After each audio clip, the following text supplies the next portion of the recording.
দোয়াটা শুধু আমার সাথে একবার পড়ে যাবেন, কোথাও লিখতেও হবে না, মুখস্থও করতে হবে না। একবার পড়বেন, দুইবারও না। আপনার গোটা জীবনের জানা অজানা যত গুনাহ আছে সব মাফ হবে। ছোট গুনার কথা বলছি না, বড় বড় গুনাহ, যেমন মিথ্যা বলেছেন, হিংসা করেছেন, নামাজ পড়েন নাই, রোজা রাখেন নাই, সুদ খাইছেন, এই রকমের মারাত্মক ভয়ঙ্কর লেভেলের গুনাহের কথা আমি আপনাকে জানাচ্ছি। ইনশাআল্লাহ এই দোয়াটা এতই অ্যাকশনে ভরপুর, যেই পড়বে সাথে সাথে অ্যাকশন।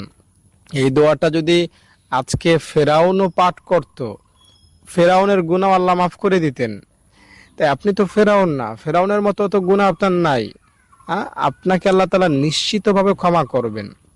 দোয়াটা পড়লেন মানে নিষ্পাপ হয়ে গেলেন, বাবু একদম মায়ের পেট থেকে বের হয়েছেন ওই রকম হয়ে যাবেন। হাদিস শরীফে এসেছে, নবীজি বলেছেন 5 বার যদি কেউ